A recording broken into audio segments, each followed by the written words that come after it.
my friends, to a podcast that's been described as emotionless and terrifying. One guy even said it was So awesome it will shock you to the core. finally another podcast about Godzilla and all his giant monster friends. This could be the end of civilization. Yeah, probably.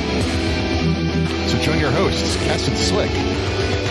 Ladies and gentlemen, You're listening to the podcast from Odo Island.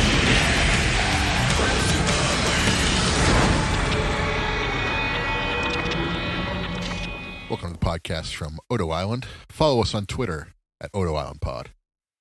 I am KES, and with me as always is a man with a plan, a man who can. Slick, how are you? That was a positive intro. I like that. New year, new you. This is how the last podcast started. So I'm going to skip over the Maria Bamford, the new you segment and just go right into Godzilla stuff. Yeah. Well, this is our first episode of 2023. First one. This will be releasing as we're recording it in 2022, but it'll be releasing in 2023. That's exciting. Yeah, it's a Wednesday. We release these on Mondays, so all the cool stuff is going to happen Tomorrow. Yeah. Tomorrow, yeah. Totally. But we got a cool episode this week. I'm excited for it. Our favorite Godzilla fights. We're each going to rank 3. We could probably do some honorable mentions in there too. I think so. But in true YouTube countdown fashion, we should probably do them before we get to our number ones. We do our honorable mentions. Sure. No, that's right before the number one. That is a perfect idea. Yeah, I love it. So yeah, this is one of the few topics that I've ever had to be like, okay, yeah, I got to do some real research on this, watch multiple movies, and I did. Like, I watched a bunch of Criterion stuff. I was watching one of the movies, and I was like, this is so cool, but I know it's yours, and so I even messaged you about it. Okay. Like, it's so good. So I tried to more or less steer mine away. I know what you like, so I try to steer away from it and just go in my own path. I'm a work rate guy. Yeah.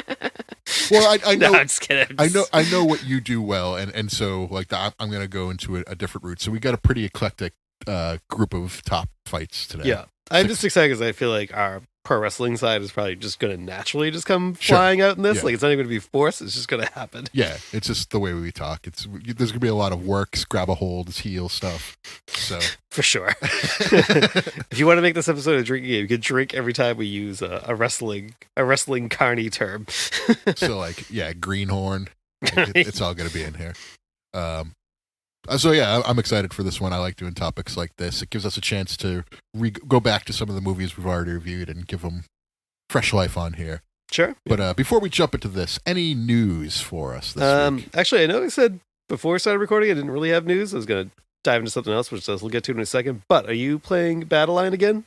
Oh yeah, I'm off and on. Yeah. Okay. I didn't quit. I was just like, I'm not playing for a couple weeks because I am cannon fodder. I think it is definitely worth mentioning that this month is the return of the Monsterverse to Godzilla versus day I never thought we would see. Yeah, the return of the Monsterverse to Godzilla. I could finally fill in my last 2 slots, but they added a 3rd slot, and I'm excited for that. They did. I have, well, as of this recording, I do not have Mechagodzilla. I've got against someone who had him. I have too, but they've been very underpowered. So it's like they were only 1 or 2. You know? Yeah, but it seems like if you can beef up that Mechagodzilla, it seems like his stats are very, very good. Mm-hmm. But I will have him tomorrow because I do the premium pass, and you get the new character on the 3rd day, 4th day, whatever it works out to be, if you haven't already gotten the expedition map. So I will have that. Something good they're doing too is they put in all 3 characters. Yeah, they're all back. Yeah. All back. Well, in the the reward section, so you get all 3 of them. So yes. Usually they'll give you like a 4-star 24-hour or 1 day expedition pack to unlock, and you get like a random monster, but this time they're gearing it more towards these 3, and I like that. Yep. So even if you don't get any, haven't been able to upgrade them, you probably got to get them this month. Yeah, Kong's fine. Godzilla is a jerk. Yeah, Legendary Godzilla is definitely the best of the 3, probably. Okay. He's a jerk. Yeah, like if you he essentially attaches a flamethrower effect to whatever target it is, and if and if he is not stopped, he will like wipe out that character very quickly. Kong is like, if you have like an already like really high leveled Anguirus, like you probably don't need Kong. Yeah. Or at least like, you'd have to invest a lot into Kong to like really make him worthwhile. Sure. But yeah, Mechagodzilla seems like a very Mechagodzilla as a leader seems really good because he has an ability that allows all your ground units to hit flying units. Oh, that's awesome! And that will, oh boy, will that's a game changer. If you have a leveled up Mechagodzilla as your leader and you drop that special, that's going to be that's key. That's pretty key right there. So I'm wow. Yeah, I think we're going to see Mechagodzilla getting a lot of use in the future. Yeah, that's going to have to make me change my game plan because I'm a flyboy in some of my. Yeah, I think it's like a response, like flying being the meta for so long in Battle Line that like it's not like absolute, but there's a clear advantage. Yeah. I mean, how many decks like do you go against? You're like, all right, here's Martha Aurelio, here's Fire Rodan, and here's Batra. I'm definitely a Fire Rodan guy. Me too. I just don't have Batra leveled up enough. Yeah, I'm sick of Batra getting buffed and being like so over. Like Batra was fine, but then Batra got buffed in like about 2 months ago. And it's like been insane ever since. Nobody asked for that. He did not need the buff. He was perfectly balanced. Now he's just totally overpowered. I feel like Minula has gotten real useless lately. Yeah. The Minula's got like a bunch of like nerfs like over the past like year. And he's gotten like slower and slower. I've definitely noticed that like when you launch him, he like if there's something else in the vicinity, you launch him with Half-Life because he takes a hit. Yeah, immediately. Yeah, It's getting to the point where it's like I've invested a lot into my Minula thing, but I'm just kind of like, don't really have much of a use for you aside from being like a decent 2-second thing to drop to get to my other right things. You don't see him getting as much use as he used to get in the early days of Battle Line. I go against him a lot, but like I'm using him less and less as like my upgrades have progressed. Like I have a pretty decent like main deck with like the 89 Godzilla is my leader. Yeah, he's a pretty good tank leader. Like, just has the highest HP, so I'm like, I'll go with you. But I have other decks I like to toy around with. But if you see the name Bill Brasky, he's an 8-foot tall beast man who can palm a medicine ball and feeds his baby shrimp scampi and will probably lose to you. I'm on there as Odo Island Podcast because can't fit the T. No, so it's podcasts. But always promoting. Yeah. For me, it's Bill Brasky, and I am either cannon fodder or I am going to beat you in 10 seconds. Yeah. Like in November, a lot of my wins were against the training bots that they throw in there as like a pity win every once in a while, or if you can't match up to anybody.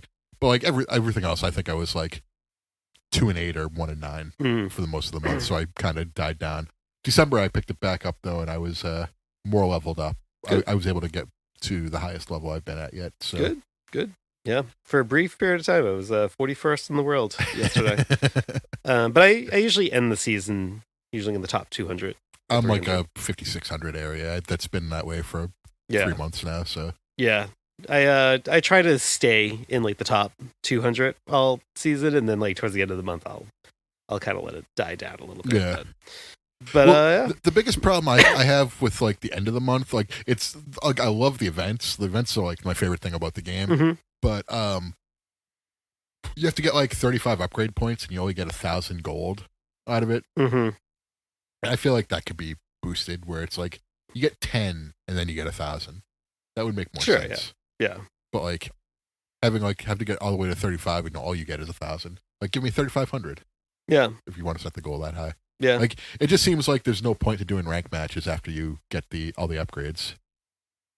Yeah, I think that's kind of once you get through the end of like all the rewards for the pass, I think that's like where I kind of go, okay, I can kind of like chill now for like the last couple of days. The weekly bonuses are kind of where I'm focusing on the most. You get like 1,000 gold from doing like, I don't know, participating in 10 fair matches. Watching ads, that's what they need to do. They need to add more rewards to fair matches. Yeah, I agree. Because it's really fun. You go against people, and it's not so much of a one-sided like massacre. You can actually have fun battles. Everything's level 20. Yeah. So, training, like they could probably do less of the training stuff because I mean, like you're just going to annihilate that thing. Mm-hmm. Dribbled a little claw myself while we were talking. It's okay, Uh-huh. but yeah, they should definitely do something to improve fair game to where you get more rewards and maybe not just gold. Maybe you can get like some of like the trophy stuff. Mm-hmm. Did you complete the survey for 100,000 gold? No, Oh, it was about a month ago. Yeah. No, I didn't. I completed it, and when they said like, "What would you like to see improved?" I said I would like to see more incentives to play fair mode. Yeah, So there you go. a lot of them are in the weekly ones. The daily ones sometimes have them, but those are mostly for ranked matches. Yeah, The weekly rewards is where you do the fair match stuff. they got to be more. I think they got to be more substantial what they are, but they are trying to make it better, which I appreciate. But I think it should be some more meaningful rewards there. But I'm looking forward to the event this month. Yes, this will be a good month back. I think for Battleline. Last month was a little low key, a little slow. It did help. I think It did sort of force me to upgrade my my heater though. Yeah. Oh yeah, Heater is a beast of a unit. So I never upgraded it until last month, and I got it like to like 19 or 20 or something like that. big fan of Heater as a piece. Like the Transformers are mostly kind of meh to me. Mm. Fire Rodan is the most useful because at least like at It first heals, he's yeah. basically just the regular Rodan, Yeah. and then the upgrade's like way better. Right. Yeah. But aside from that, like Mothra kind of stinks. Godzilla Terrestris kind of stinks. Yeah, but once it becomes Ultima, though, it's like Right. that's but like a bruiser of a unit. But like I always have difficulty getting him there because like he just walks too fast and he gets to the end and then the leader kills him. Yeah, that's why you gotta drop Angerus in front of him or something like that. I usually gonna have drop a him in meat the shield. back and then I put something in front of him. Yeah, he's gonna have a meat shield that's gonna keep him alive. But a lot of times too, you're in an arena where Angerus will kind of drift off and attack a building too. So Yeah, you gotta do it just right. Yeah. Yeah. Well, that was unexpected. A lot of Battleline talk. Yeah. Got a lot to say about the subject. So Yeah. But yeah, anything else you want to talk about before? Yeah. I watched. I would like to talk about something. That was no, the I'm initial, not gonna. That was the initial segue. Yeah, so I'm not gonna like fully review this, and I'm not gonna like really get into any spoilers outside of maybe the first episode. But I watched Kamen Rider Black Sun, which is maybe for better or for worse. That is officially my first Kamen Rider series. I had like heard that it was out. I heard it was like on Amazon Prime, and 10 episodes released in end of October, beginning of November. And I'm off this week, so I said I can binge a 10 episode show. Not like I went into this blind. Didn't really know what to expect. How do you watch it? Was that? Oh, I didn't get that at first. So let's see. I still don't even know where I'm at with this. Overall, I think I really liked it. Like, Kamen Rider or Black Sun is like this cool, like almost like Boba Fett, you know. I shouldn't even say that. He's just kind of like He wants to see the child. he's just kind of like he's kind of like the anti-hero hero guy who I thought was like done really well. I thought all the main characters was done really well. There's like, and again, I'm trying not to like get into spoilers, but like, I'll just say like our protagonist, he has an addiction to ketamine. Didn't see that coming in a show like this. Lot of practical effects gore. That was kind of cool. I'm not like the biggest into that stuff, but like it just all like we gotta get me by surprise. I'm like, shit, there was like this show's fucking violent and it's all like practical effects. But like, so the general premise is, well, I mean, the story kind of revolves around Black Sun and his like friend that he grew up with called like Shadow Moon. That's like their code names. But like in the show, there are regular humans, and then there are people that are referred to as Kaijin who have the ability to like turn into like monster type things. But they're not like, some of them are like kind of like they get like bigger strength and stuff like that. But a lot of them it's really just like, they turn to like a lizardy looking thing or a bird type thing or something like that. And so there is a lot of stuff that I feel like is meant to be like political commentary on stuff in Japan. I think that is like what I think is like it's supposed to be going for, but it also mixes in like a lot of American racial and discrimination issues. And a lot of it pulls from like the events of like the last several years. And I don't think it's coming from a bad place, but like it feels like it's coming from like what it is. It feels like it's coming from a place where the people who made the show, like, they don't live in America. They read about the stuff that happens in America, but like they're probably not super in tune with it.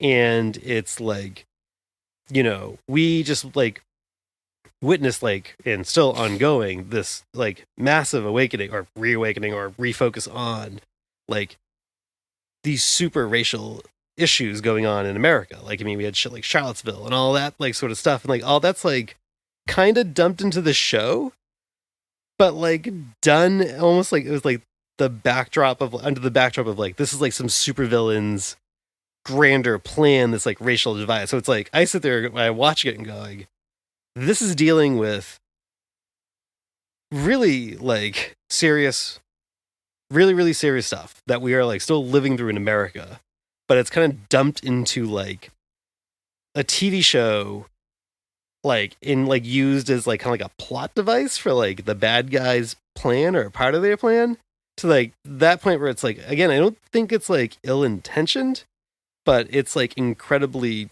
tone deaf at the same time. You know what I mean? Like it's very insensitive to what is happening in America like right now. Sure. And I think again, I don't know much about the writer or the director and like, but like what I got is that I think like they're commenting so much on Japanese political issues that they're also kind of like wrapping this in. And I think the American stuff is kind of like an afterthought. And again, it's because they just something like as like they're not as in tune with it, probably, you know, like so. I kind of try to take it with a grain of salt and go, I don't think this is meant to be disrespectful, but it like really, like, it like teeters on the edge. You know what I mean? Like, but like other than that, though, the rest of the show is like the characters are fucking fantastic. The fights are fucking awesome. Like, again, the practical effects, like, and all the gory shit and stuff, like, it's totally fucking insane. But, yeah, like, it's, like, they have, like, some scenes, like, related to, like, the political stuff that's, like, very uncomfortable to watch, like, coming from our perspective. Like, I don't know if, like, people in other parts of the world, like, are watching this and, like, having that same sort of, having it resonate in the same way, like, I did, you know, but I think that's just because we're here. Like, you know, we know this is all a reference to, and we go, okay, that's kind of fucked up, like that you have this in your show right now. Like this shit just happened, like, yeah. You know, like, so yeah, kind of, yeah, it was interesting. It was I still have not fully digested where I'm at with the show. I have one question. Sure. So you said that there was a lizard type thing and a bird type thing. It was an example, but yes. Was there a rock type thing? A rock type thing? Is that what you said? Lizard type, bird type, rock type? I don't get it. Am I missing I'll tell you when you're older, kid. the thing. Oh. Rock. Yeah. There you go. All right. Sorry. Missed it. Hey, look, sometimes, you know, some of my jokes, I'm sure somebody got it. They go sell right over people's heads. Might be, sorry. Just a high caliber comedian over here. Just tossing the jokes out there. I just kind of wanted to bring some levity because, yeah, that's kind of weird. I'll have to give it a shot, though. It seems interesting. And oh, it definitely is. And it's really well done. It's like funny, like watching that because like also like the overall tone of the show is like pretty fucking gloomy.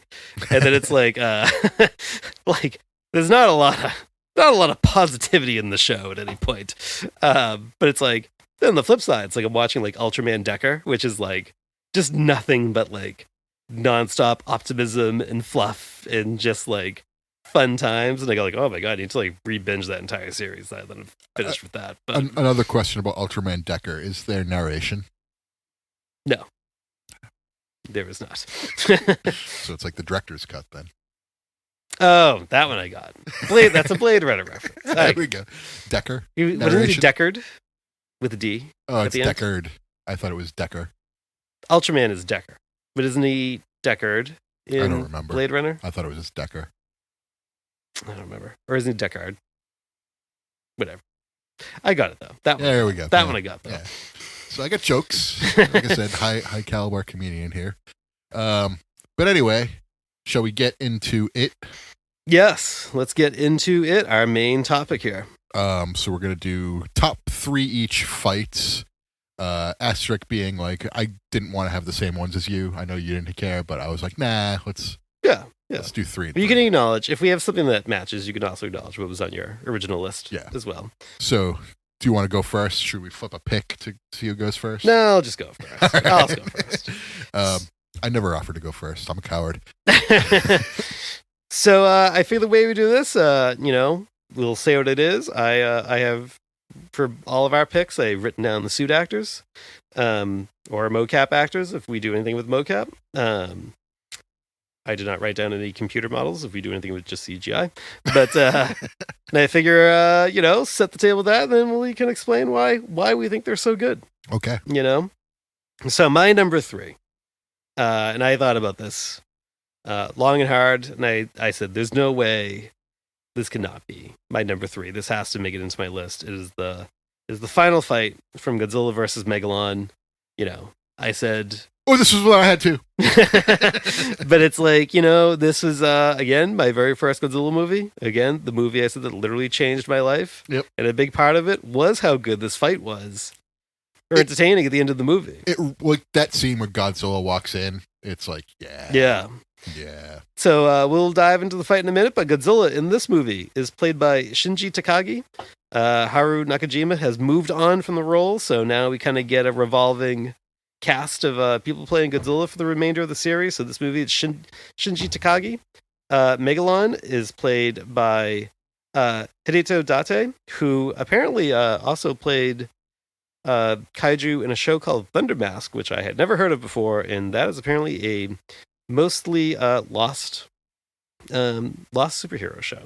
So Jet Jaguar was played by two actors, but primarily was played by Sugotoshi Kamada, and Gigan was played by a name we might be saying a few times in this episode, Kenpachiro Satsuma. I'll just pause that there on Kenpachiro Satsuma. But so this fight, it's I think there could be a little bit of a recurring theme here, and in my picks, it's all about the booking, it's all about the storytelling, all about the pacing here. Jet Jaguar it starts off, just Jet Jaguar and Megalon getting at it, but then Gigan quickly comes in. The baby face is in peril. This, what I like about this is that, I'm not going to walk through the whole fight, but what I like about this is, this is so built like something like Mick Foley's getting the shit kicked out of him by, DX or something like that. And you're just waiting. Or you're just waiting for the glass to break and Austin to come down. Or if you smell. or like The Rock, you're just waiting for that. It's you keep getting those clips of Godzilla getting closer and closer and closer. And then finally it's when he walks in, that makes that movie awesome. Yes. It's you've been waiting all movie for Godzilla, and he's been around, but he's been traveling. And the movie's to this point it's been carried by Megalon and Jet Jaguar, pretty much. And a dam. And a lot of stock footage. But also in my picks too, I am not going to be bothered by stock footage being in the fight. I had to think about that. I'm not going to be bothered by the stock footage if I can rationalize it. But but then Godzilla finally gets there. Now you get the tag team match that you've been waiting for. There's a lot of cool spots in this fight. There we go. You could call it a match. It's fine. We get a little bit of the explain it how you want to explain. Yeah, you're right. It's once Godzilla comes in, he's got the baby face fire. He's just fucking cleaning house on the heels. Then you get the I was gonna say you get the nice spot with the Inferno match where they trap them in the ring of fire. And that one I always liked as a kid because I was like, oh, what the fuck are they gonna do here? And Jet Jaguar is just hold on, bro, we're gonna fly on out of here.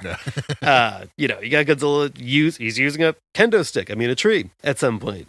But then, of course, you get the signature Godzilla dropkick, Of course. and he does his. It's so nice you had to see it twice. Yeah, and Godzilla has kind of develops a little bit of like a suplex type maneuver in the 70s. He uses it here. Granted, he's doing it to Megalon's tail and kind of whipping him up and bashing him down with it, but just it's like as a child. It's a Jason Voorhees kill, by the way, too, when he does that. Oh yes, yeah. Does he do it to like a camper, like in a sleeping bag? Yeah. Bashes him against the tree. Yeah. Like as a kid watching that, like, whenever I'm like probably like, I don't know, 11, 12 years old, like watching that, like in like the early 90s, like that shit was like just fucking awesome to me. There was nothing else I was like watching at that time that like did shit like that. Yeah. And I think this all like kind of like probably, I think me watching Godzilla movies predates Power Rangers, like probably by like a year or two. So that would have been like 92, 93 then. 'Cause Okay, Power Rangers is 93. maybe it's like the same year as Power Rangers then. So like, but like, yeah, it's just like, I'm not seeing shit like that like anywhere else in my life, and I'm just like sitting there like, this is fucking awesome. Yeah.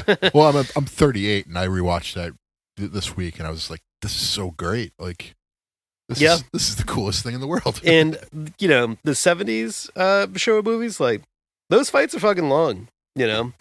Like this one is very long. They take up like this is like 20 minutes. Yeah, it's like they take up like a third. The last act of like all the movies of the 70s is like the fight. Yeah. So it's great. Like you totally get your money's worth. Agreed. Yeah. Your money's worth. Like Megalon tapes cost like fucking $1 back in the day.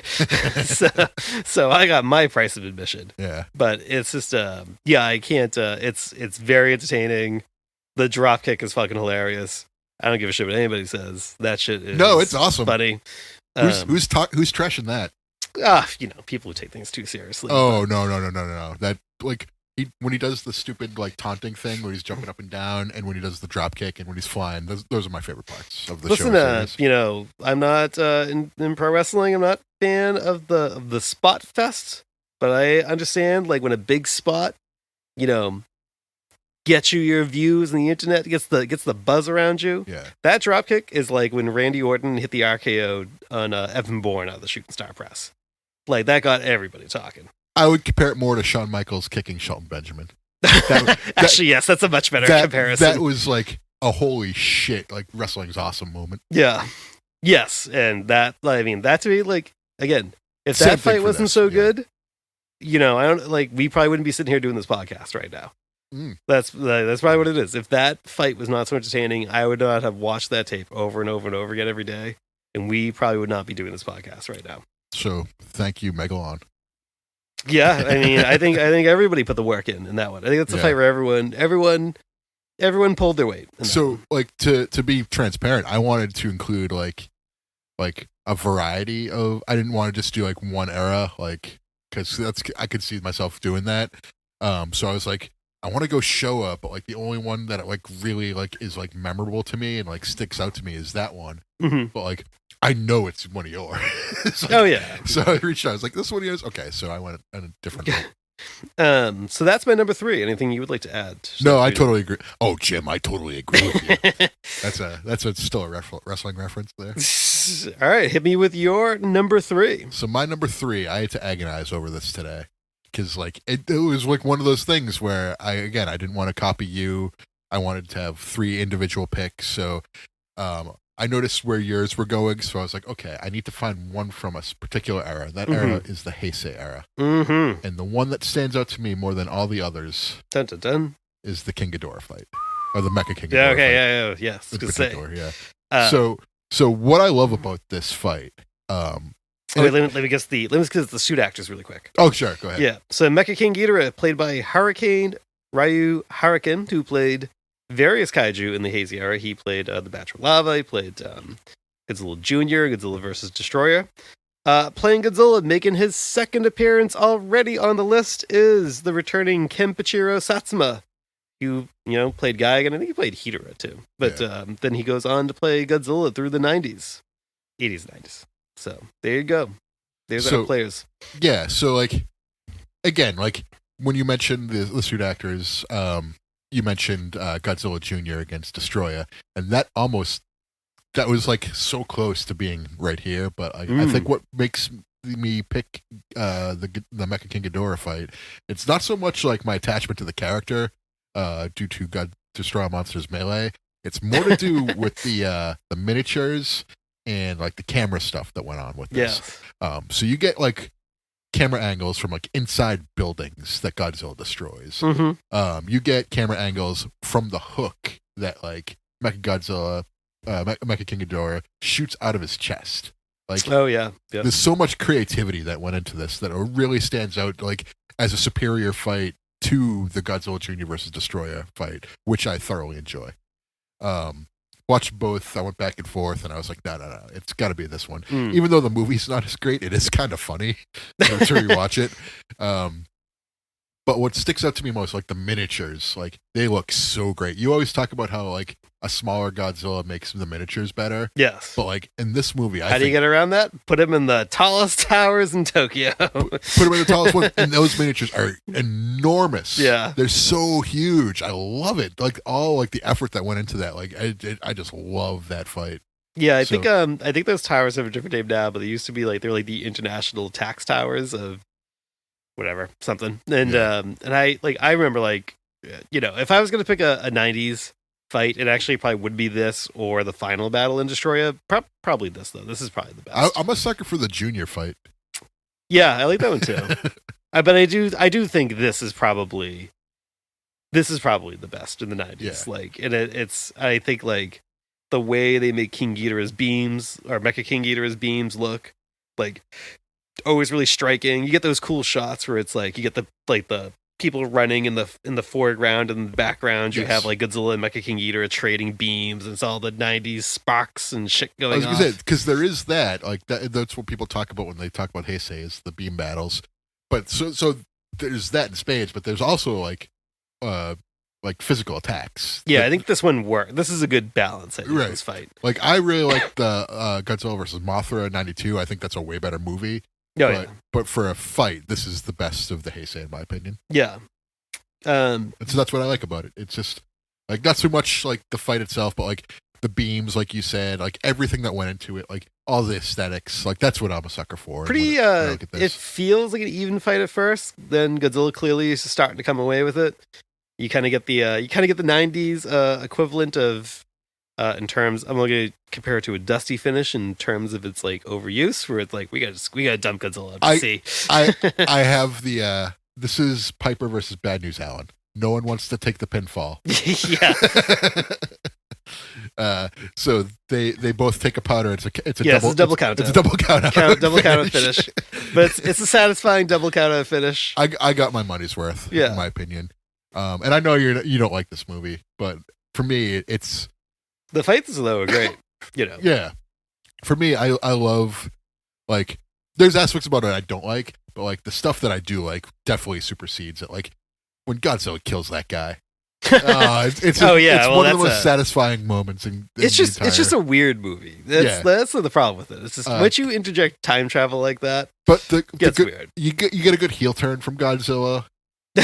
Like I don't know, I really like this movie. It's like, overall, it's so goofy and terrible, but like that kind of is what wins me over. I don't dislike it, but it's weird. It's the Freddy got fingered of Godzilla movies.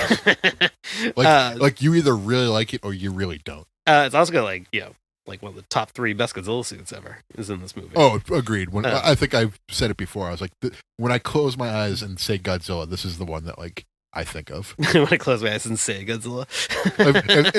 if you're taking like a Rorschach test or whatever, and you're in a therapy session, it's like, think of Godzilla. I think of this Godzilla. Yeah. Also, the fight earlier in the movie with King Ghidorah in the countryside is also really, really good. Agreed. Yeah. But this one's better. Yeah. Actually, King Ghidorah was probably going to win that fight if he didn't like get like the little zap when they break his like mind control. Ricky Starks would have beat MJF. He didn't get a little blood. Yeah, that's true. Had him in the he had him like that. It looked like an illegal choke to me, but I guess it was clean 1, 2, 3 right in the middle. It's only cheating if you get caught. So that's my number 3. All right, my number 2. Again, sticking with the Showa era, comes from Terror of Mechagodzilla. It is the final fight between Godzilla with the military tagging in and out against Titanosaurus and Gigan. I had to ask you about this one too. Oh yeah.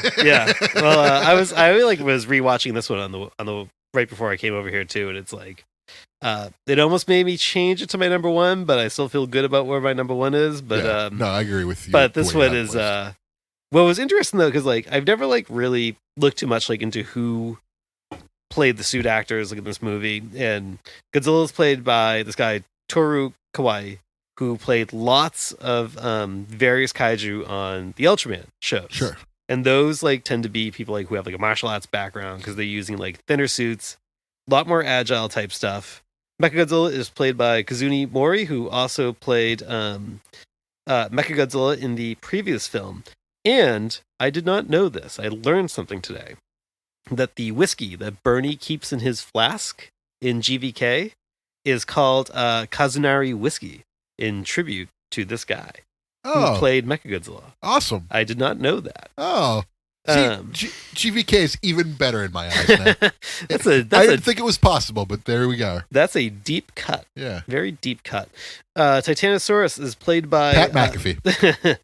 Titanosaurus is played by Tatsumi Nikamoto, who played Zone Fighter and Ultraman Leo, like themselves, not the... Nice. So we have... So you got two Ultra suit actors, and...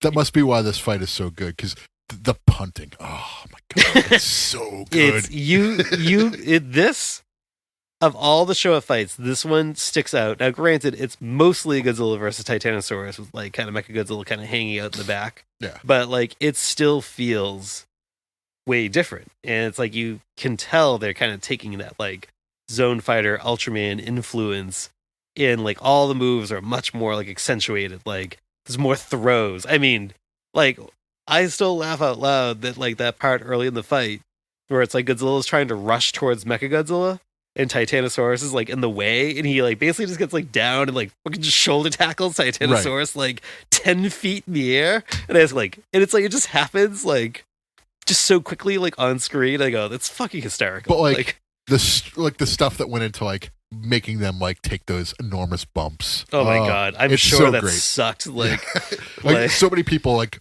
pulling those strings trying to make that happen. Yeah, it's like, well, I think in like the toss that I was talking about, like you could see there's like a little bit like a rope that's like pulling the dude down in the suit. I'm like that dude is probably just hitting that set like a fucking sack of potatoes. Yeah. You know. If he was Tua, he'd be in the concussion protocol. If he was Tatuasaurus, we'll call him. He would have been the concussion protocol. If this were BDF, you would have just named the episode. Well, you can save it for that. But this is like, so, all right. So when I was a kid, the first time I saw this movie, the only thing I knew about this movie is that I knew it was like the last Showa movie from the Godzilla like Crestwood House book that I had. And this is like, and I saw this when TNT was doing the Godzilla marathons. Yeah. And so I'm taping the whole marathon. We get to this movie, and I just know this is supposed to be the last Godzilla movie, or like to what I knew at the time to be the last Godzilla movie. There were 2 points in this fight where I legitimately thought as a kid they killed Godzilla. Like, it's the part where, like... they bury him. Well, right before that, like, when they kind of, like, in Titanosaurus, like, kind of stands him up. Well, because first, like, God, talk about good wrestling booking, right? Mechagodzilla shows the missiles earlier in the fight. And they've already said, oh, these are like newer, super strong missiles. And there's a part where like Mechagodzilla is about to blast Godzilla with the missiles. But then the military makes like the babyface save and distracts him. And so you're like, okay, well, that clearly means like that's going to be really fucking bad if he gets hits with those missiles. Godzilla comes in, fights Titanosaurus, but kind of gets like, you know, they're able to get the upper hand on him. And then like Titanosaurus stands him up. And Mechagodzilla blasts him point blank with the missiles, and like the smoke comes out of his mouth. When I was a kid, I was like, I know, I'm just getting over the trauma of the Transformers movie, where like everyone fucking died that way with like smoke coming out of their mouth, and I was like, oh no. And then like they do bury him, and like one advantage of it being on like the TNT marathon is like right after they bury him, like Titanosaurus goes up and like basically like pats down the dirt, and then it cuts to commercial. Oh, that's awesome. So I'm sitting there going, what the fuck just happened? Like, did he die? And so like, you know, I'm like 10. Like I'm going like, no, really? Like, and then like came back and was like, oh, then he busts out of the dirt later, like makes like the big return and Definitely some Undertaker Yokozuna vibes. Oh, absolutely. Like it that took me on a roller coaster of emotions when I first saw that. Yeah. And I think like, you know, it's still good to this. Again, I think the Ultra influence like on the fight is apparent and pretty good. Like when Godzilla finally gets to Mechagodzilla after the fucking suit gets lit on fire. So I was thinking about this too before you get there. And you always talk about Mechagodzilla having a roar. And I think I know why. When Godzilla rips off his head, he has a big power tube. He's just a fucking huge amp. he's a PV tube amp from the 70s. He's a VTM 120. He didn't have in the first movie though, just in this one. But that was also a nice callback too, ripping off the head and going like, "Up, surprise, motherfucker!" but like, but also when he finally gets through all the missiles. And he just starts like wailing into him, like punching him like lefts and rights, like nonstop. And I was like, that's like a pretty like, that's like a fist pumping moment when that finally happens. Cause, you know, like again, you see the suit literally on fucking fire on his way trying to get to him. He's like just battling through this shit to get to Mechagodzilla. And finally, like, he just unloads on it with punches. Like, that was like good stuff. Yeah. Good stuff all around. So another one that I had to talk to you about and just be like, is this on your list? Because I'm pretty sure it is. Because I was like trying to think of something to come up with the Showa era. But then I realized I was like, you know what? I don't need a Showa era one. I might have you covered. Yeah, I was like, I think you got me covered. So like I can sort of spread the wealth elsewhere. Is that a good segue to your number 2? Or did you have more to say on Terra Mechagodzilla? Are you done talking about it? I am. I'm done. Yeah. I agree with everything you said. It's awesome. Pat McAfee kicking Godzilla is great. Almost spit my cloud on that one. So for my 2, I was just at the Hesei era. I went to the Millennium era, and I picked my favorite Godzilla movie, GMK. In the final fight, specifically. The final fight, specifically. Honorable mention to Godzilla just beating the shit out of Baragon. That is just, when he kills him against that mountain, that's some good shit right there. I figured her name, but Baragon is the first woman to play Kaiju in the Godzilla franchise. Breaking barriers. Yeah. The woman in this movie is the first female Halloween costume I've ever done, so... Yes, you did. You did do that. So Godzilla in this movie, played by Mizuho Yoshida, who played like a lot of people that I was kind of surprised about. I'm going to save the best for last.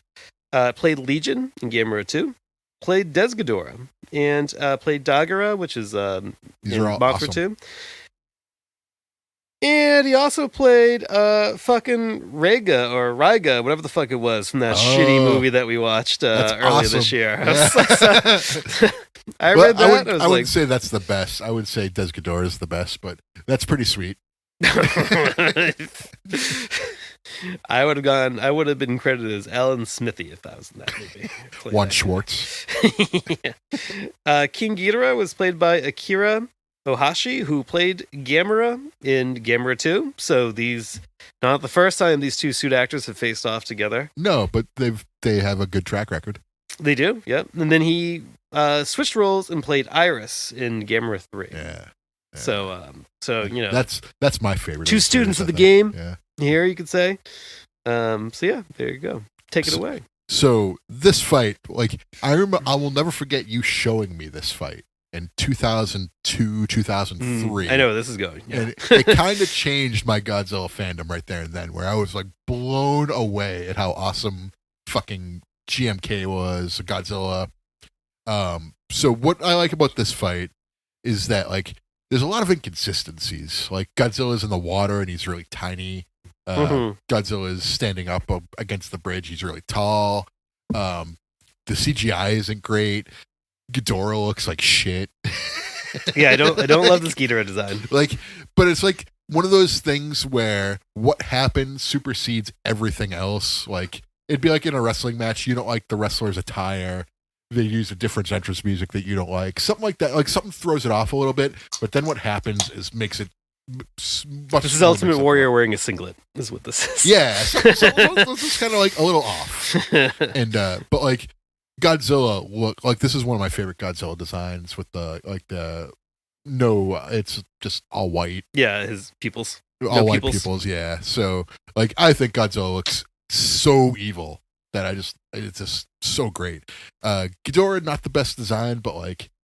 So basically what happens is they're fighting in the city. They're in like the industrial area. Godzilla defeats Ghidorah.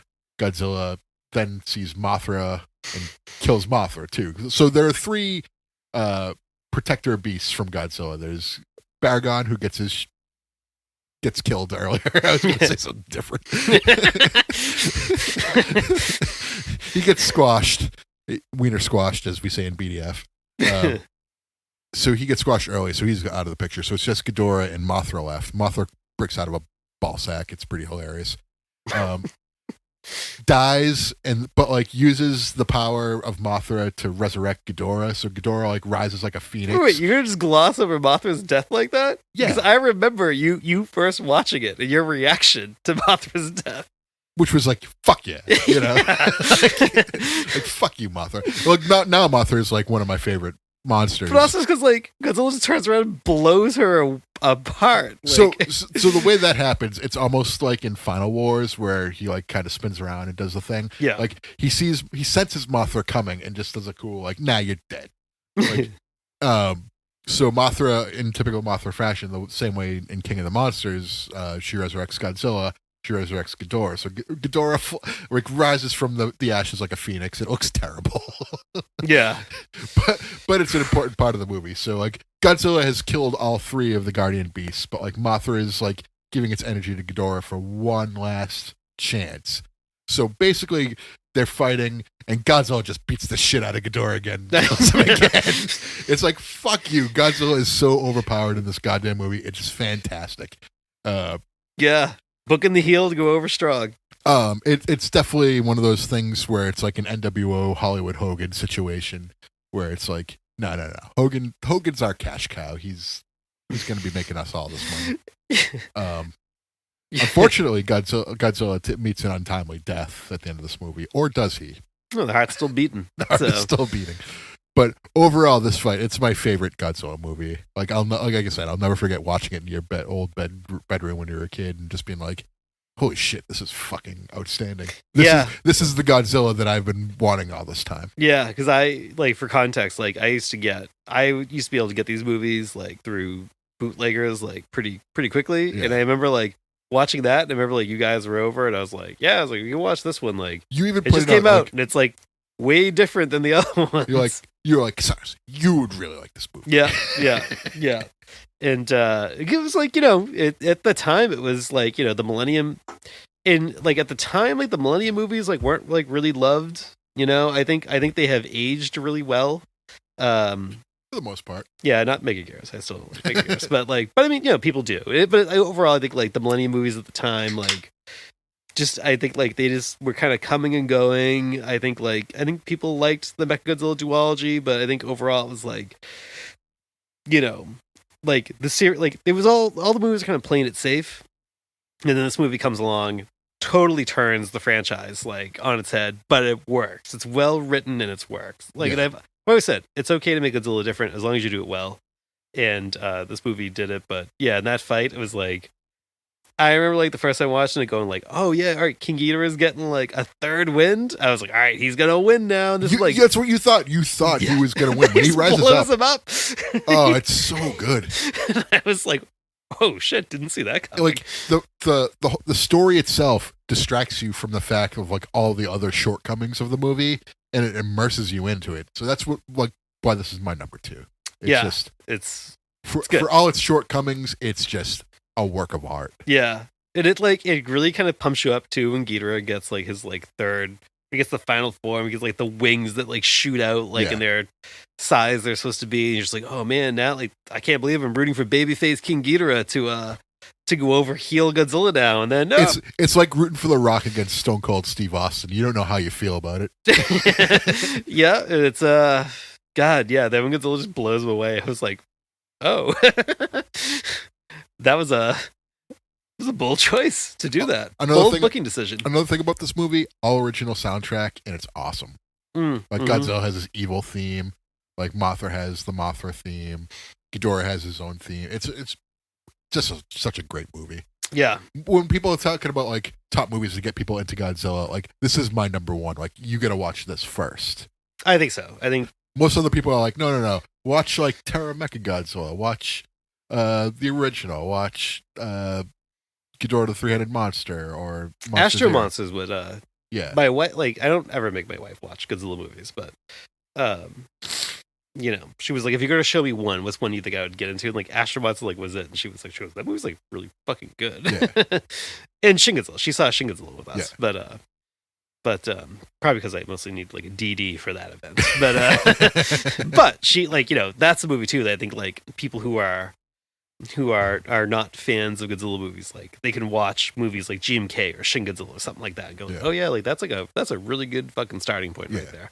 This is my starting point. Like, even though it has nothing to do with any of the other movies, and it's just like Godzilla is totally not the character he played in Showa. Yeah. Like, He's laid the I just character. love it. He's his 54 self with a twist, Yeah. with a little bit of different motivations. Yeah. So this is my my number two, strong number two right here. All right.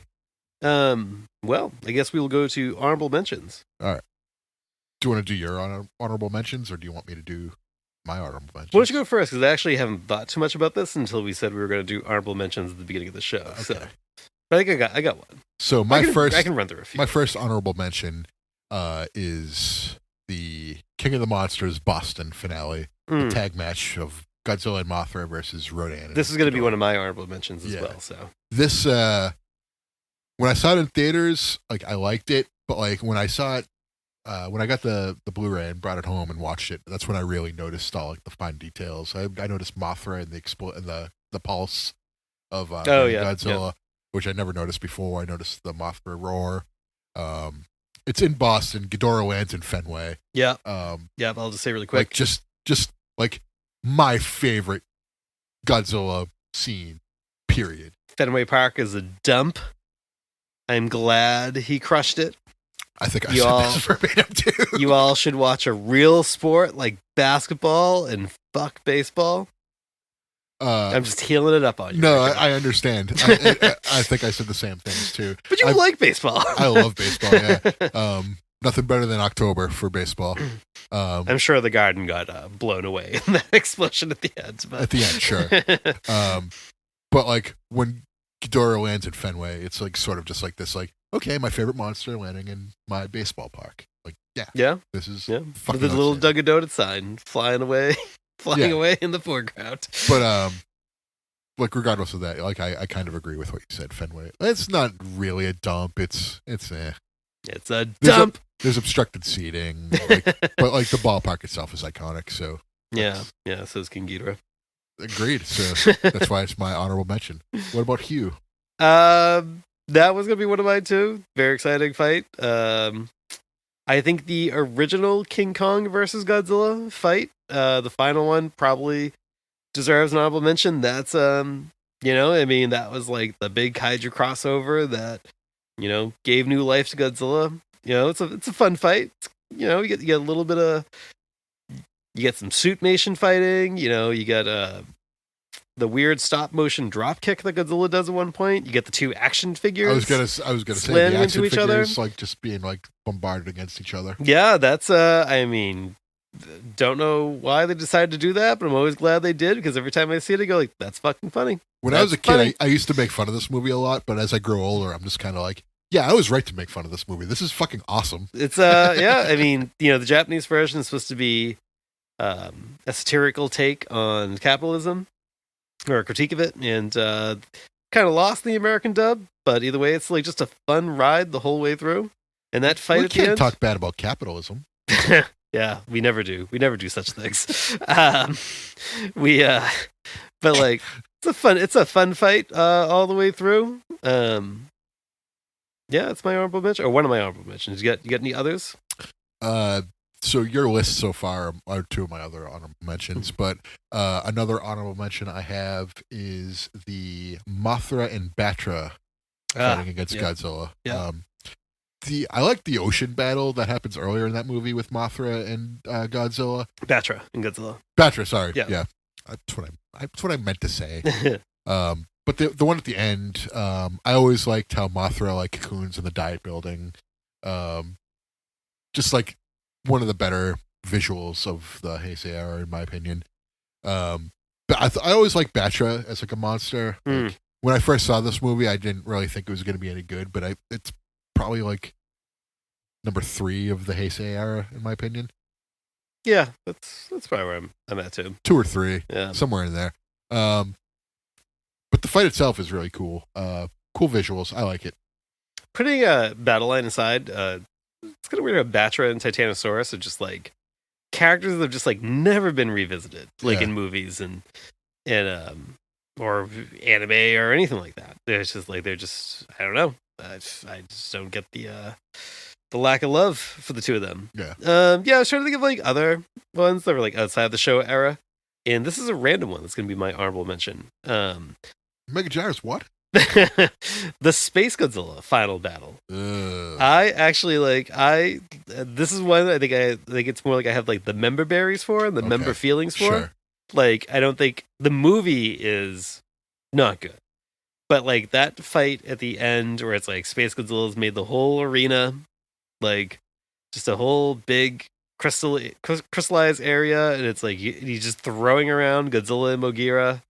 I think Space Godzilla is like visually like really cool. I always thought his attacks were really cool. I remember like I would that was a VHS that I always had queued up for that final fight, and I would skip everything else in the movie. Gotcha. And I just thought visually it was a very striking fight. So, you know I said earlier like I was thinking of like doing Destroyer as like one of my higher picks, but as I'm like reflecting on it, it was like this is again more for nostalgia. I went to that Space Godzilla fight a ton as a kid just because I just thought, Space Godzilla was just so cool looking, and his move set, his like 5 moves of doom was striking. So yeah, I got one more honorable mention: Godzilla 2000, Orga. I was thinking about this one too. Orga gets no love. I don't know why. Yeah, I think Orga is one of the cooler Godzilla enemies.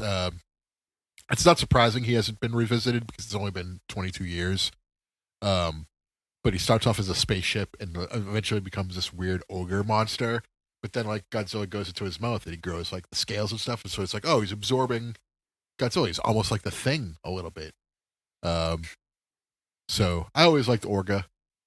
Yeah. The movie itself is kind of mad, but, like, Orga as an enemy itself is That's a movie cool. that actually, as we were rewatching it for this podcast, More fondness for it. yeah, I was like, because like I had watched it a couple times, and I was like, whatever. It's like just kind of there, like It's then, upper mid. when we were like rewatching for the podcast, it was like this movie's actually a lot better than I remember it being, and now I'm just like now it's like a movie like I just randomly like throw on in the background like and enjoy watching. And that Millennium Godzilla design, I think maybe at the time when it first came out, I thought it was like too different for me to like really like a lot, but like now it's like one of my favorite designs. Yeah, the Millennium. I think the way that one looks, I like it better than Final Wars for sure.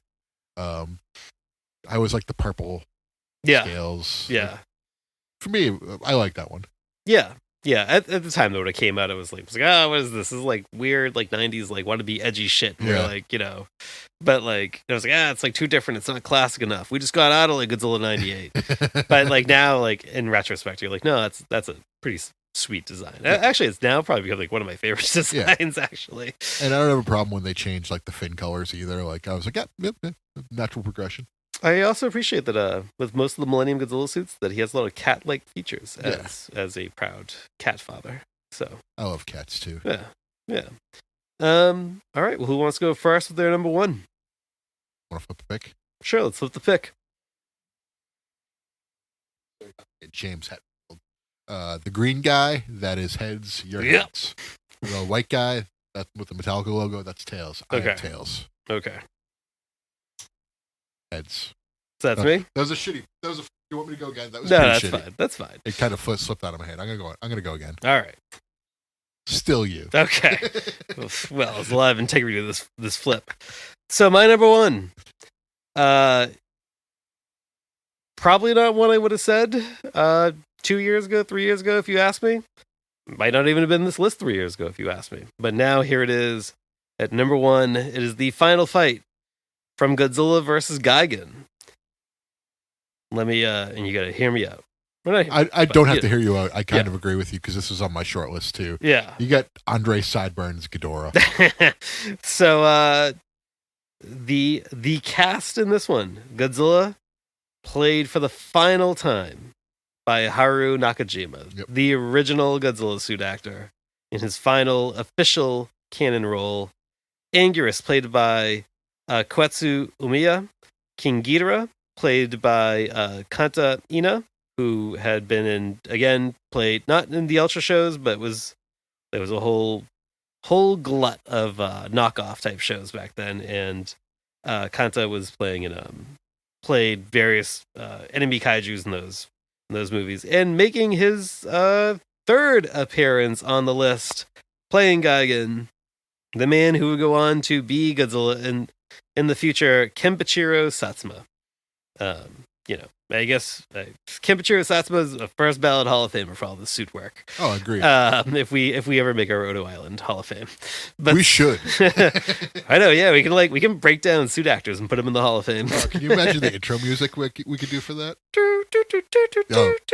Yeah, 100%. So I'll get one thing out of the way.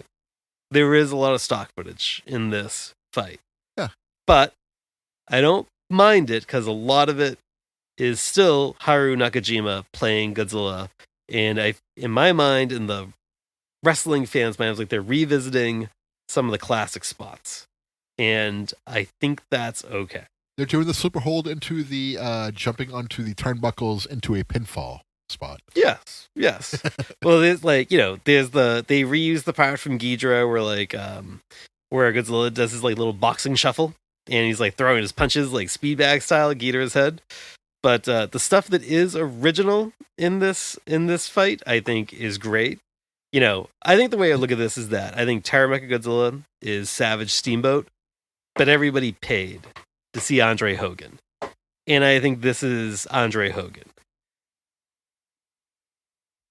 I would say this is Andre and DiBiase versus Hogan and Savage. Well, yeah, I know where you're going with that. But all right. So again, talking about length, right? So I rewatched this earlier, but I tried to pay attention to the timestamp.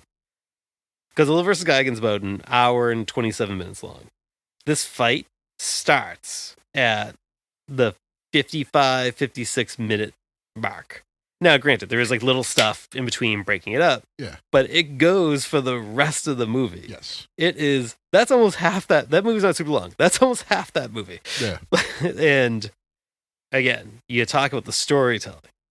The heels getting the heat on the baby faces. When I was really watching and thinking about I was how long do the heels get the heat on the baby faces? It's almost the entire there's not any part really in the beginning where Godzilla and Anguirus have the advantage. So I got one thing to say about this real quick. This match needed something. You know what it needed? Color. Juice. It needed and some juice. We'll get to that. There we go. And it's and it is the heels just put the beat down. Just Godzilla starts right off. He goes right to his rival King Ghidorah, tackles him. But after that, it's they just take the advantage. They just beat the shit out of both of them. And then Gigan just starts slicing Godzilla up, and he's squirting blood over. He's getting color the hard way, I would argue. Yeah. At points. Maybe it's a little bit of a blade job, literally, with that first gusher, which that's what it is. It's a gusher at first. But then there's the part where Gigan picks him up and he's just smashing him with the claw, and the little blood just squirts out of his head. That's getting color the hard way. Yeah. And it's the beatdown just goes and goes, and Anguirus is trying to square off with King Ghidorah, which is not going well, imaginably, as you can imagine. And then the flying doesn't go well either.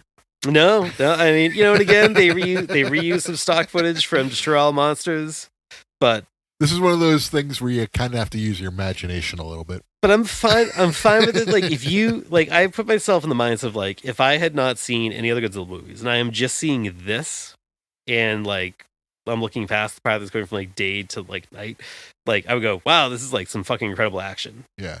So, but again, the original stuff is still good. Oh, agreed. Godzilla gets his he gets his like the music is also really really good. Yeah. It's so somber like during the whole beatdown.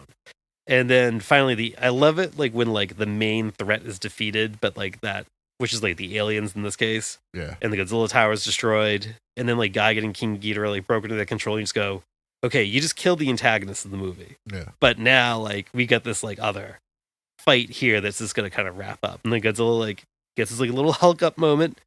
And then the baby faces, they get their shine back.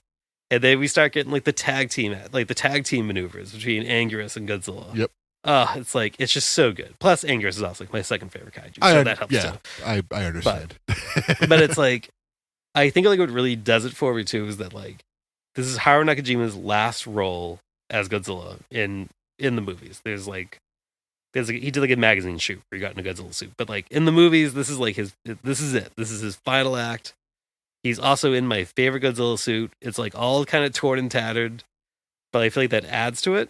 And it's like he is squaring off primarily with the guy who goes on to play Godzilla in the future. It's like it's a kung fu movie. It's the storytelling, the passing of the torch. Jericho HBK. It's so good. Yeah. It's so good. When you know all that stuff behind the scenes too, I feel like it's fucking perfect. Yeah. You know, even like the final and he was so emotive as Godzilla. Like, and he has like all his like little like he's got like little like, you know, off kind of like the Matthew Judon, like wipe the mouth and like kind of do a little SWAT thing. He has he's got like that going on in this movie that he got over in the 70s. Oh god, I've used so many terms in talking about this fight. Oh, but we're good.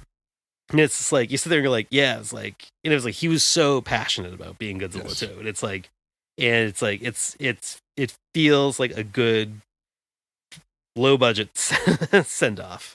No, I agree with you. I love the way Ghidorah looks in this fight more than anything really else. does have the Andre sideburns. He's so hairy. I love it. Excuse me. Some of those heads still exist too, which is wild to me. And sometimes like they're on display in Japan at like various exhibits. Good, preserve that shit. Yeah, I mean the made of material that's like not prone to preserving. So, but like I totally agree with you when you said this is like one of your top fights. I was like, yeah, it should be. There is stock footage, like stuff was reused. Obviously, the Ghidorah blasting Godzilla and the gonads. Oh yeah, like that's reused, and like not for nothing, but like the fight. You gotta play the hits. The new stuff is at night. The stuff they reuse is during the day. It's very noticeable. But like it's one of those things where you could easily go with the flow. Oh yeah. Gigan and Ghidorah as a tag team, that's huge. To me, that is Mr. Perfect teaming up with all three members of Demolition. You do get the heel misdirection spot towards the end, which is good too. Right. And then the baby faces take advantage of the heels and their disagreement. Yep. Gigan just kind of pieces out. He takes a powder. He's like, "Nah, I'm not having any of this." It's a great finale to a movie. When we first watched it, I had low expectations, but that kind of changed as I watched it. I was like, this wasn't nearly as bad as I thought it would be. Yeah, that movie has like low key become like one of my favorites. Yeah. It's actually extremely watchable. Like, even like for like the human characters and stuff, like they're just like so random that you get the weird hippie dude who like has the corn on the cob. Yeah, then you get the comic book, artist, and it's the cockroach aliens and all this other shit. They go like, and Mama Gun, or like his like pal that like he bases like this like kaiju off of, and she's like a random out of nowhere martial arts expert. Yep. Like it's so zany, the whole movie works, but like that fight at the end is it's good. Yeah, I agree with you. And that's my number one. So my number one, very recent. Yeah. Very recent. Lay it on me. In fact, it's the most recent movie. Godzilla versus Kong. I have no actors for you because this is all CGI. I understand. This is going to be a little controversial, but hear me out. I've always talked to you about how I needed like a movie that didn't have the lull. It was just like constant, like just give me that fucking action. Like I don't care about the human plot. Like just give me the fucking action. You got that movie. I got that movie. I remember being so excited to tell you about how much I love that movie. Because it really like it made me appreciate other things a little bit more too. But my pick is the Hong Kong fight between Kong and Godzilla. Actually, I was actually wondering if you're going to swerve me for a second and do the ocean battle. I love the ocean because I know battle. you love the ocean battle. Yeah. So I was actually wondering if you were going to swerve me a little bit. But I was like, how can you not do the Hong Kong fight? This is sort of like the ocean battle is Jericho HBK, but the Hong Kong fight is Hogan McMahon. Like, oh no, this is the match. Now, do you, for the purpose of this, are you also counting the part where Mechagodzilla gets involved, or were you just I was just gonna go Godzilla Kong. Oh, okay. Okay. That's just the sort of the cherry on top, but that's a I think different it's fight. I think it's fair to count it. I count that as a different fight because different rules apply. It's a gauntlet match. It's Or actually, you know what? It's a scramble. it's more or less like one of those things where like Godzilla and Kong have their match, but then after the match, Godzilla has to fight another match against an even bigger evil, Sure. and Kong makes his decision to be like, okay, I can put our differences aside to beat this bigger evil. Mhm. There's really no like wrestling equivalent to it. I can't think of anything I know, that's why I was like trying to go with scramble. I was trying to think of the scrambles, maybe. like. It's almost like when Bret Hart and Macho Man were a tag team against I forget who. It might have been like the Giant and Hogan. Yeah, it was Macho Man and Bret Hart against the Giant and Hogan. Mm. And after the match, Bret Hart and Macho Man then have another match against each other afterwards. But it's like the reverse thing of that. Yeah. That was on Slamboree 98, which why do I know this? Why? But anyway, that's neither here nor there. What I love about this fight and why it's my favorite, it's a roller coaster. Mhm. Like there's a legitimate part where you fly up in the ship and it's one of those Universal Yes. Disney rides, and like you're flying and Godzilla blasts his blade. It looks so fucking good. The visuals are unbelievable. But when they actually do fight, you get like Kong jumping off the building with the axe all powered up. He absorbs the hit and then just whacks Godzilla. They both take a big bump, you know. Godzilla being like an alligator and slashing up Kong's chest. Yeah.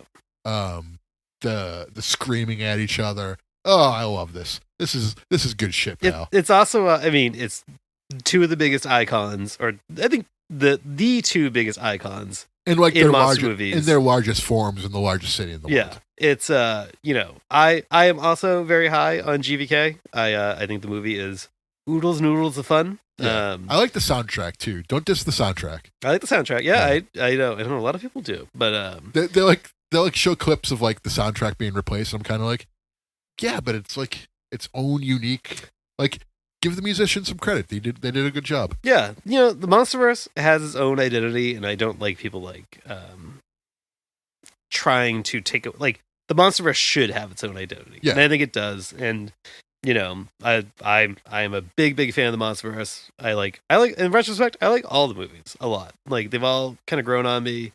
Like even ones that I like was like a little wishy-washy on before, like they've all like grown on me the more I watch. I can watch any of them like pretty much any time. Yeah. This fight is, it's so much hype going into this fight, going into this movie, because you were like, all right, we're getting like the rematch. Like, it was kind of ambiguous back in the 60s. We stayed up. This movie started at 3 a.m. our time, so we stayed up till like 6 in the morning. You to stayed watch up. This. I did get up at 3 in the morning to watch it on HBO Max, but I took a bunch of melatonin at 4 p.m. when I wrapped up work the day before, so I could fall asleep at 6 p.m. Woke up at 2, took a shower because I have to take a shower before I do anything.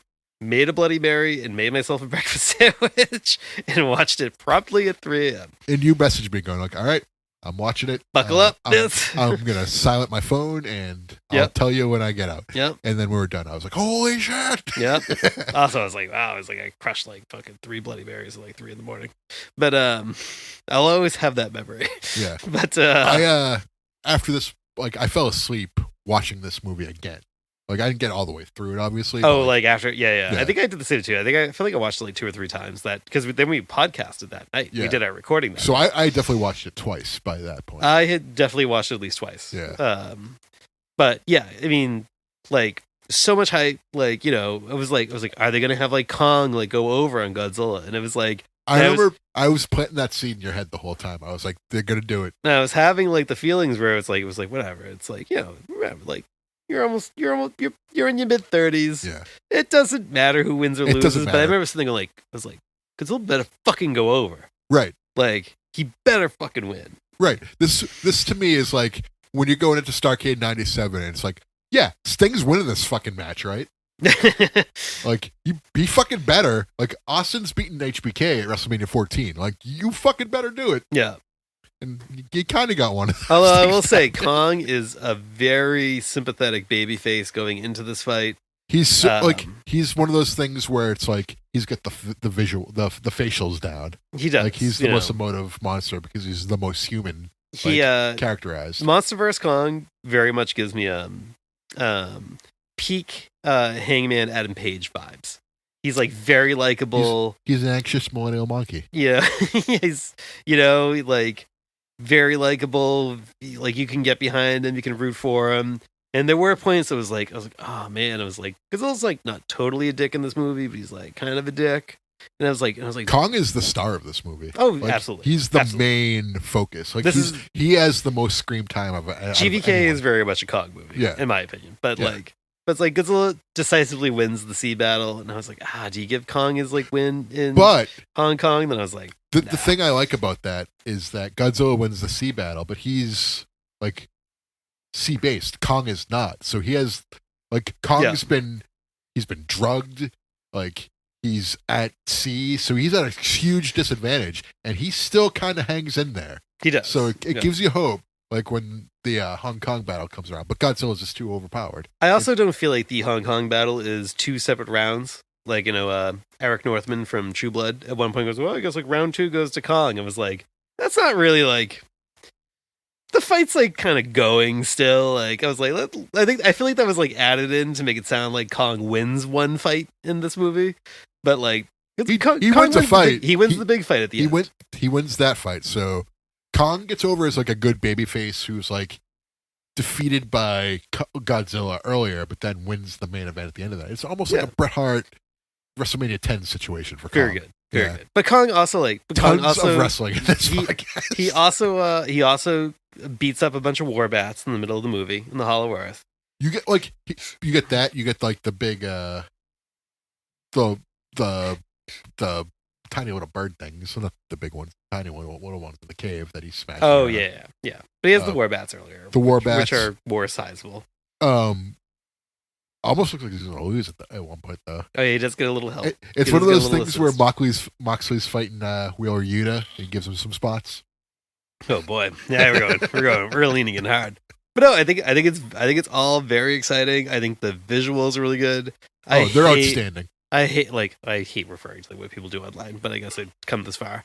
Like I hate them like, oh, like yeah, like Kong's hand like clipped through the building in this clip. CGI sucks. I'm like fucking whatever. Who cares? You'd have to show me because I did not pick up on that at all. It's because it's like blink and you miss it. Like yeah. like Other than that, like look at the fucking the lights of the buildings, like yeah, reflecting it looks on striking. the monsters. Like you get like that the green, the blue, the purple. Like that was such a good color motif for like those are all like cool colors in the color spectrum. Mhm. So just like going with that, it's like, come on, there's a cool factor to this. Like enjoy it. It's exactly like there's things that don't make sense, right? Like Godzilla just blew a hole like all the way to the middle of the earth, but then like Kong can like block his ray with like the top of wherever the fuck he pulled off like a building. Like, right? Who cares? Just like it's fun. This like nothing about GVK set out to be like something fucking deep and meaningful. Yeah. Like it's out to be fun, and I think it accomplished it.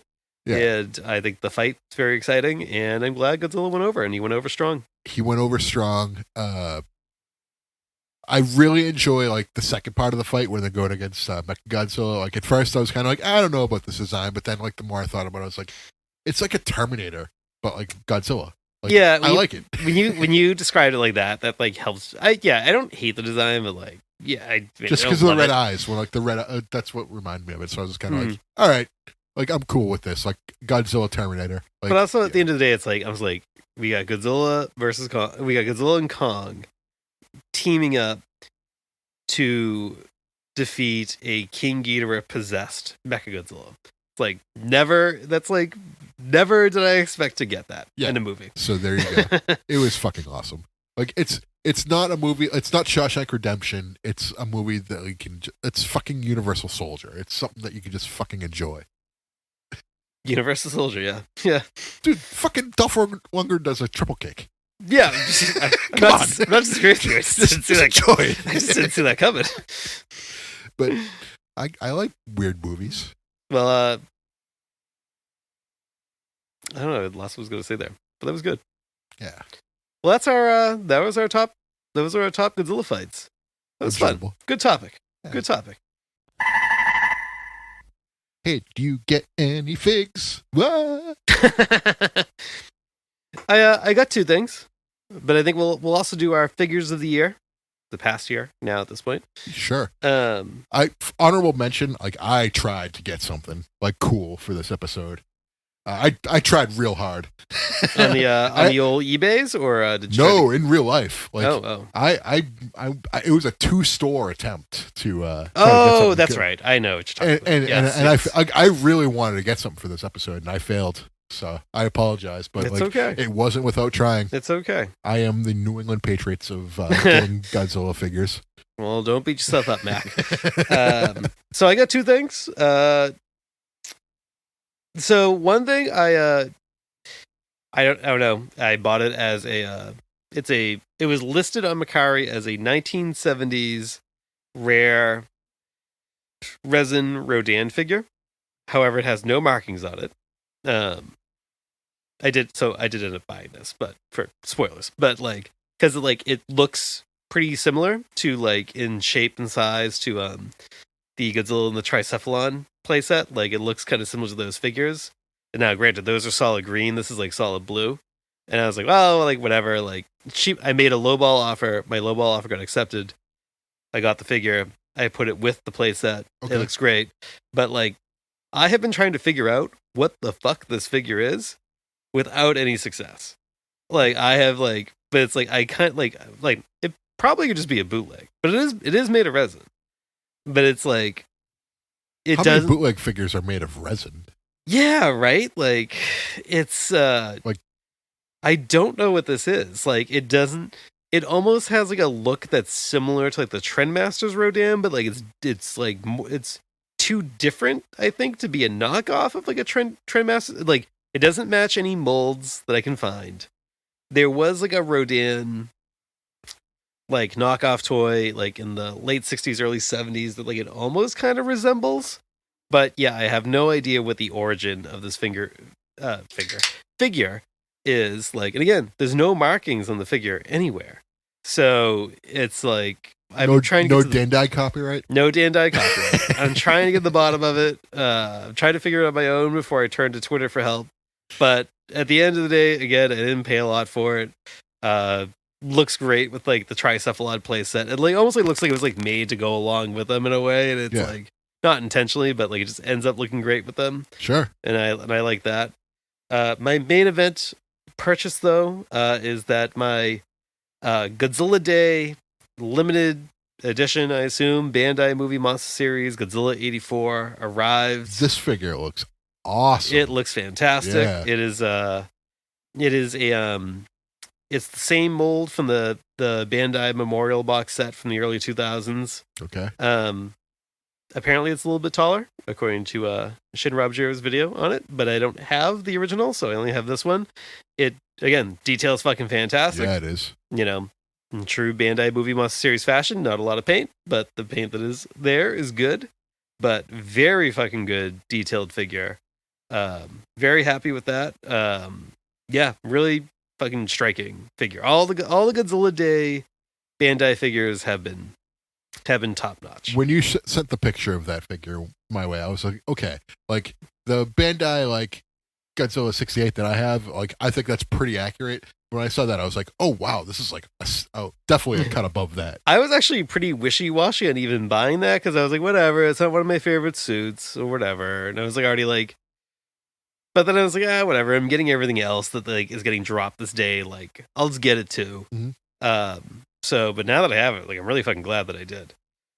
So there's only one Godzilla Day exclusive that is our or purchase that is still hanging out there, and the other it's not getting released till February. It's like the weird Godzilla Day exclusive Hedorah, which is like the come on. yes, you said it, not me. But that is getting released. The Lisa M. Hedorah. That is that is getting released in February. So when I get that, we will do an in-person review of that one when it comes. It comes. Oh, God. But anyway, so I have that was it for purchases. You did not get anything, right? But Shma will be here. I'll You're get on a quest. next You're on year. a quest now. I want it. It's more about getting it than actually wanting to have it. Yes. At this point. Very good. So let's round up with our figures of the year. Before I get to that, I just want to say like a lot of Speedway points were cashed in to make this happen. That's hysterical. That's very hysterical. So it can either be a purchase of the year or figure line of the year. I just flat out purchase. No, it doesn't have to be figures necessarily, but like for me, I want you to have because you got so much more than me. So like for me, it's real easy. The parts 1 and 2 of the Mezco Destroy All Monsters set, like those figures are just fucking great. Oh, I love them. Yeah. The Heater set is fantastic. Yeah. I've seen all your figures, and those are just like for me. When I first talked to you about like getting into Godzilla figure collecting, the first thing I said, I was like, I want the Destroy All Monsters. Like I want that, like that iconic photo.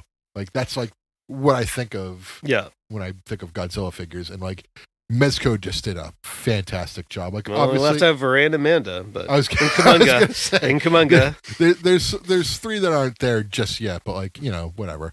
But for the figures that are available, like the Ghidorah figure, it's my favorite Ghidorah figure that I have. Sorry, Dandai, you're not that great. Like I love you for the Dandai, but that's it.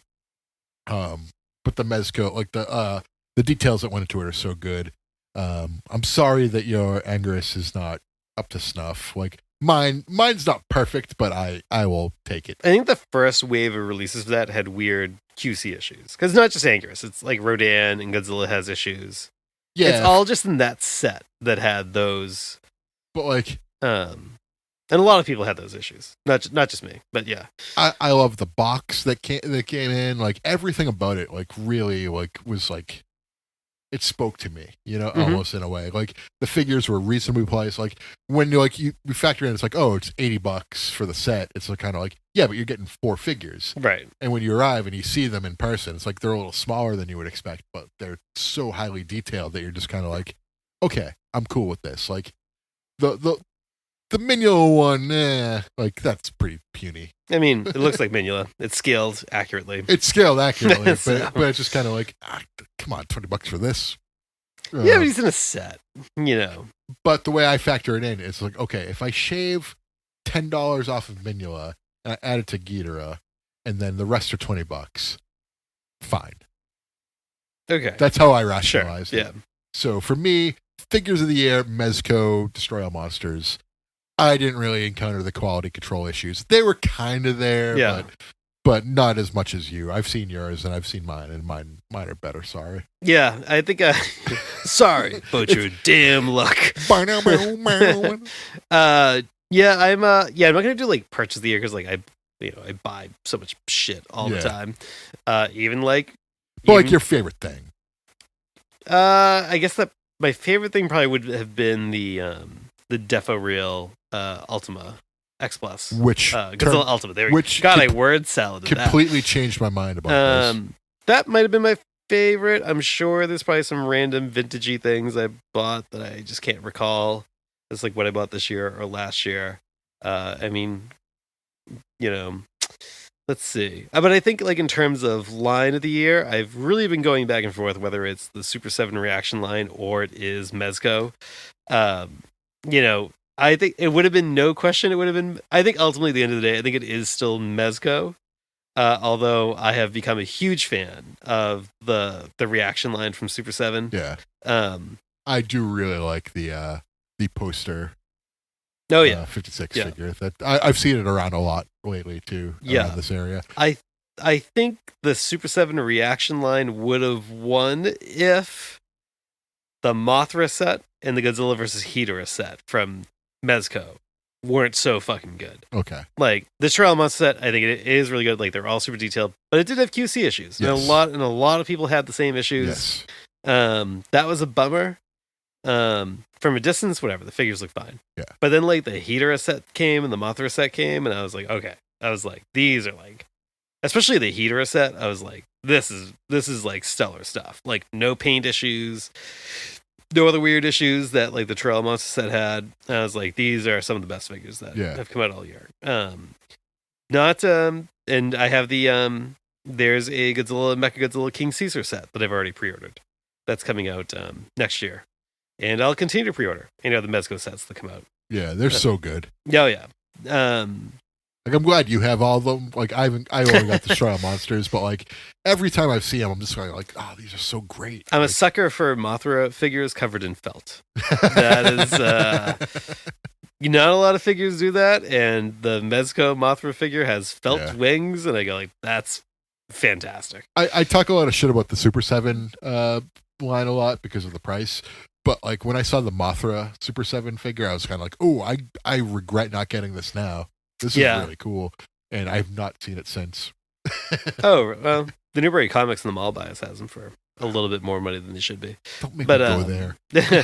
But like the fact that like they did a Volcano Monsters Godzilla, like that's incredible. The new line that's coming out has some like really good ideas going on with it. The J-tail, L-tail. Yeah, they have hit. I don't whatever. They did the Shogun Godzilla like 5 times over. Yeah. But I mean, a lot of people like that. I'm just very sick of that figure. Like, but they have their like ultimate line too, which is not what we're talking about. We're talking about the reaction line. Oh yeah. Like, the Ultimates aren't even on my radar. Yeah, I'm not interested. They're pretty pricey. But for that being said, like they are spectacular figures. Like the Power Rangers figures they do in that same ultimate line are like phenomenal. Sure. Yeah. They're not like the old Bandai like transformable ones or anything like that. Right. Not Bandai. Right. Who is it?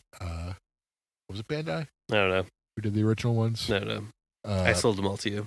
Well, you sold me the Dragon Zord. The Dragon Zord, which helped me complete my Ultra Megazord. I never had Titanus as a kid. I always had like Megazord and Dragon Zord. Never had tinnitus? Just I have tinnitus. But as you were saying, but like the Super 7 like ultimate lines, like very high quality figures. I will say that it's just like I'm not paying. It falls into my whole you don't need to collect everything. I don't feel compelled to collect the Super 7 Ultimates, just like I don't feel compelled to try to go after any of the shit that Mondo puts out for Godzilla stuff. Yeah, it's like and they put out good, high quality stuff, but it's just like the price point's just a little bit beyond. Like, Mondo also offers like zero protection for like bots buying up all like their limited shit. Yeah, I'm just not going to be part of that. So yeah. Also, they're more like statues. I'm actually not a big statue. Outside of like the X Plus type stuff, I'm not a big statue collector. Yeah, well, X Plus is on another level. Like when I saw your Defo Real Ultima, I was just kind of like, okay, this completely changes my mind about these things. Seeing them in person. The Defo Real, yeah. I also have like I don't know. I got 5 giant scale. You have an Anguirus and a Shin Godzilla. I have Shin Godzilla, but I also have a G89, a G54, and a G62. That are from an earlier line they did, where like instead of being like vinyl, they're all like this hard resin, which like you could like if you dropped it on your head, you would like concuss yourself like immediately. And then I also have about like 7 like they also did like a smaller scale line, and all like everything I have at X Plus is just incredible, just incredible. So like no, but like. They're the exceptions to my no statue rule. I've seen your regular X Pluses, and I'm like, okay, these are fucking next level good. But when I saw the Defo Real, I was like, I always thought like, the heads are too big, the bodies are small. Yeah. Again, this doesn't interest me. But when I saw it in person, I was like, oh no, this definitely interests me because they're accurate. Like they're not like cartoony, aside from like the shape. Like, they're very accurate. And, and super detailed. The detail is just top notch. I was looking at a few of them and I was just like, God damn it. Like, I should have been on the first wave of this. This conversation is inspiring to maybe pick up another Defo reel later tonight. We'll see. See, that's what happened when we were talking about it a few weeks ago. I was looking at your Ultimate. I was looking, let's see what the one I really wanted is. I was like, Well, the actual Ultima Defo reel, the actual X Plus Ultima figure is getting released very soon. And I'm thinking about making it maybe a little birthday treat to myself. Yeah, it's a fantastic Godzilla design. So yeah, I mean, and they actually seem like they have gone down in price quite a bit. Yeah, but from that fucking Shin Godzilla costs like over like $300, and it seems like the Ultima is like hovering right around 200. It seems like. So I'm gonna have to look into that. And it's the best. Very toyetic design. Yeah, it's very toyetic Godzilla design. But I looked at like Burning Godzilla from King of the Monsters, and I looked at Ghidorah, and I was just like, nope. Oh yeah, no Ghidorah figure's gonna be cheap. No Ghidorah figure's gonna be cheap at all. Because then like SH Monster Arts figure popped up, and I was like, now we're talking. I'm curious. I'm curious if you do get your first SH Monster Arts figure. I have not bought one of those in a long, long time. I have an SH figure. Not a Godzilla one though. Not you get good, some good rest of those. So the box over there. So yeah, shall we bring this home? This is a good one. Bring it home. I love this episode. Yeah, yep. One of my favorites. Well, we get a doozy coming up next. It'll be fun to schedule this. No, I think it actually works out perfectly. Okay. Because we are going to be seeing Shin Ultraman on this drops on the 2nd, which means our next episode would drop on the 16th. Shin Ultraman is on. We are seeing Shin Ultraman on the 11th. But like, that's a Wednesday, right? Yes. Okay. So we'll just have to get together on Thursday. Pod. All right. So 2 days of me, huh? done a lot more. But I'm definitely. We've done like 10-day trips together. Did we? Hampton. Oh, okay. Stuff. Yeah. All right. I remember. So we'll have to do. They'll be very exciting. I somehow have avoided all sorts of spoilers on Shin Ultraman. Me too. Not seen. I've seen like images from the internet, but like no spoilers. Yeah. But like as in terms of plot, I got nothing. And you know a lot more about Ultraman than me, and I know nothing about. Yeah, but this is also like again like it's the same like Shin Godzilla crew, so it's like it's gonna be all fucking weird and wild and shit. So I do know of like some of the monsters that appear. Oh so yeah. Well, Battle Line also spoiled a bunch of those. Yeah. But how they get there, why they get there, what they do once the they're story there, entirely, yeah, no idea. So I'm looking forward to seeing it. Hopefully no rats this time, no mice. Jesus fucking Christ. Give me a fucking break, would you? Let me enjoy my goddamn theater experience, would you? Would you now? I still fucking think about that. I'm like, the movie's all excited. Like, no, they're fucking mice crawling. We're going to a better theater this time. So yeah, it's the same fucking brand, though. Same brand, but much different location. Yeah, we'll see.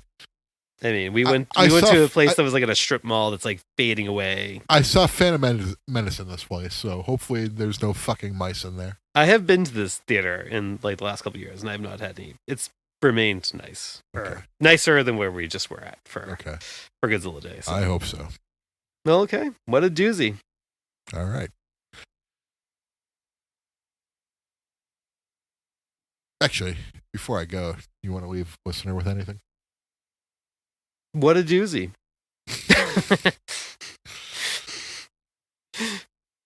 She lies awake each night, frozen in fear.